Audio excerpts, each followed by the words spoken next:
돈이 많다고 뭐 최태원은 뭐 속도 위반 5천만 원, 일반인은 5만 원 이러진 않잖아요. 그렇죠.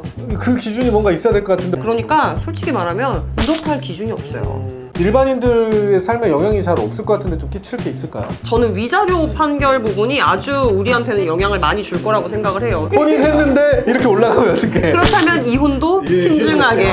안녕하세요. 자유롭게 하변 하준기 변호사. 최지영 변호사입니다. 네, 오늘은 저희가 세기의 이혼 재판이 끝나서 이거에 대해서 좀 리뷰를 하면서 이게 우리의 일반인의 일상에서도 어떤 영향을 끼칠지 이런 거에 대해서 한번 좀 이야기를 나눠보려고 해요. 이제 노소영, 최태원 관련해서 이제 이혼 재판이 결과가 나왔는데 위자료가 1심 1억에서 2심 20억, 재산 분할이 1심 665억에서 1조 3,808억으로 늘어났어요. 맞아요. 네, 1심에서 20으로 20배가 더블됐거든요.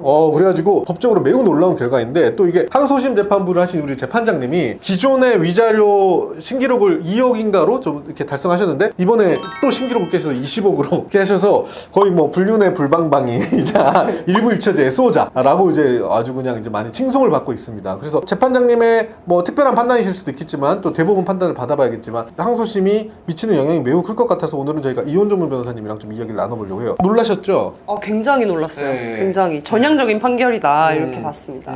뭐 어떤 측면에서 놀라셨어요? 일단은 둘 다 놀랐죠. 위자료도 굉장히 많은 위자료가 인정이 된 거고요. 재산 분할에 있어서도 상당히 많은 금액이 인정이 된 거거든요. 물론 이게 재벌가와 정계의 이제 결혼이 깨지는 과정이기는 했지만 그래도 이 정도의 금액이 나올 줄은 정말 몰랐죠. 굉장히 놀랐습니다. 그러면은 이제 어디서 이렇게 1심과 2심의 차이가 생긴 걸로 보이세요? 일단은 위자료와 재산 분할 크게 두 가지로 볼 수 있겠는데요. 재산 분할부터 좀 그렇죠. 먼저 재산은 일단은 있는 재산을 나눈 거고 위자료는 이혼으로 해서 내가 상처받았어 라고 하는 정신적인 거죠. 네. 그렇죠. 이게 최태원이 가지고 있었던 재산이 1심과 2심 사이에 갑자기 바뀌지는 않았을 거 아니에요. 네. 그런데 이게 1심에서는 665억이 나왔던 재산 분할금이 어쩌다가 2심에서는 1조가 넘는 금액이 되었느냐. 이제 이게 저희 사건에서도 저희가 충분히 오시자마자 설명드리는 분할 대상 재산의 문제예요. 부부가 공동으로 형성한 재산이 분할 대상의 재산이 되는데 그러면 분할 대상 재산 말고 네 기여로만 만들어진 네 특유 재산이 있겠고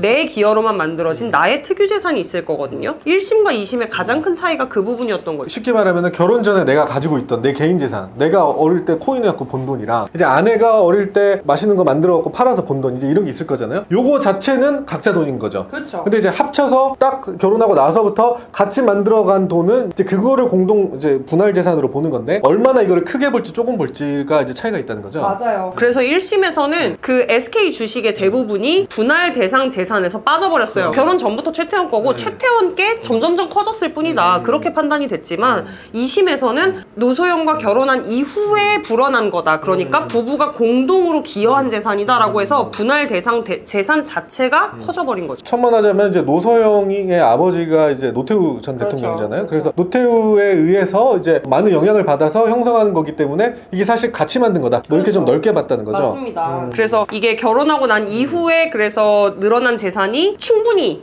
고려가 됐기 때문에 2심에서는 엄청난 재산 분할 액수가 나온 거죠. 그 과정에서 이제 그 노태우의 무슨 뭐 가족의 메모가 이제 영향을 끼쳤고 이런 게 이제 그렇죠. 디테일한 얘기들이 있고. 네, 그러면 위자료는 원래는 1억이었다가 정신적 피해가 똑같을 텐데 이걸 20배나 크게 본 이유가 있어요? 이게 위자료의 맹점이라면 맹점인데요. 대법원에서 일관적으로 인정하고 있는 게 이렇게 돼 있어요. 위자료는 재산상 손해와는 달라서 반드시 증거에 의해서 입증할 것은 아니다. 그래서 유책 배우자, 특히 최태원이 유책 배우자였잖아요. 지금 다른 만나는 분이 계세요. 같이 살고 계시는. 그러니까 유책 배우자에 대한 위자료 수액을 산정함에 있어서 어떤 것을 고려하느냐를 보면 유책 행위에 이르게 된 경위나 정도, 이거 같은 경우는 최태원이 지금 혼외자까지 있어요. 그 다음에 혼인관계 파탄의 원인이나 책임, 이거 다 최태원한테 있었죠. 배우자의 연령이나 재산 상태 이런 것들이 전부 다 참작이 되어야 한다라고만 나와 있어요. 그러니까 솔직히 말하면 이렇다 할 기준이 없어요. 저희가 이혼 소송하면은 보통 예전에는 아무리 뭐 난리를 쳐도 1,500만 원에서 그렇죠. 일반인들 같은 경우는 2,000, 3,000이 이제 상한인데 위자료의 상한인데 재벌이라고 피해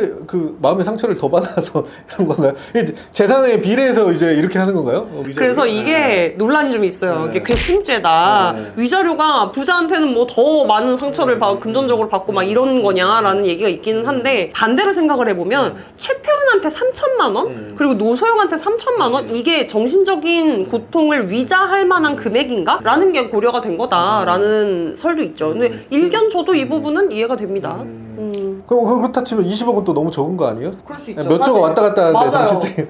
제 생각은 위자료라는 게 이제 정신적으로 주관적인 거기 때문에 사람이 우리가 이제 교통벌금을 뗄 때 돈이 많다고 뭐 채태원은 뭐 속도 위반 5천만 원, 일반인은 5만 원 이러진 않잖아요. 그렇죠.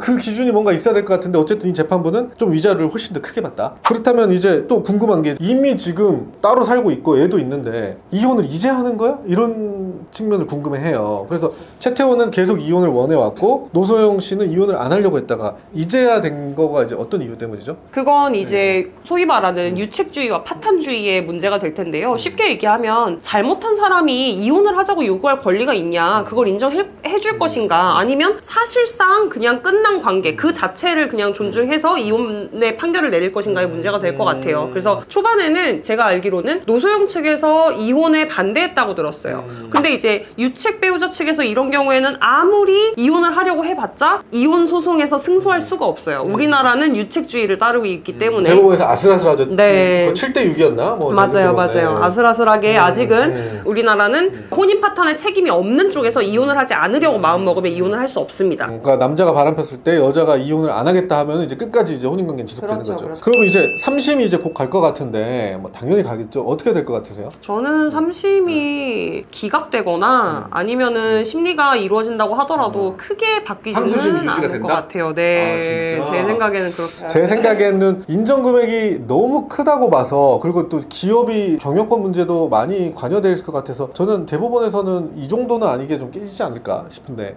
그런데 제가 이렇게 생각하는 이유 중에 하나는 대법원은 사실관계에 대해서는 판단하지 않잖아요. 그래서 법률심이기 때문에 이 심 판단에 뭔가 법률적으로 바꿀 만한 허점이 있어야 돼요. 근데 그 부분이 과연 있을 것인가? 제가 판결문에 입수하지 못해봤지만 찾으면 있습니다. 네.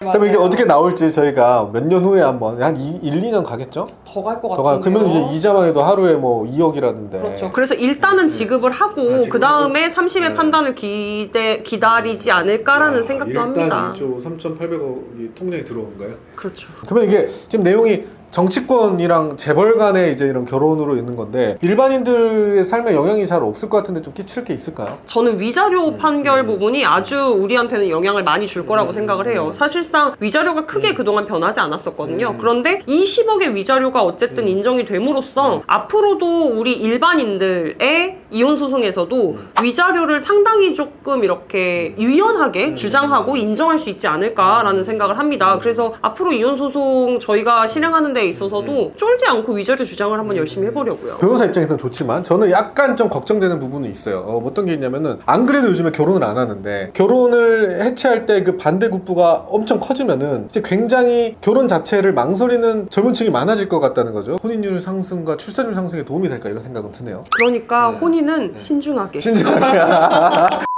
아니 이미 혼인한 사람은 어떡합니까? 혼인했는데 이렇게 올라가면 어떡해? 그렇다면 이혼도 신중하게. 뭐든 다 신중하게 해야 된다는.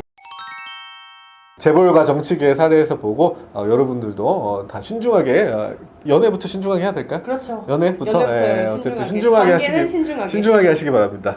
감사합니다.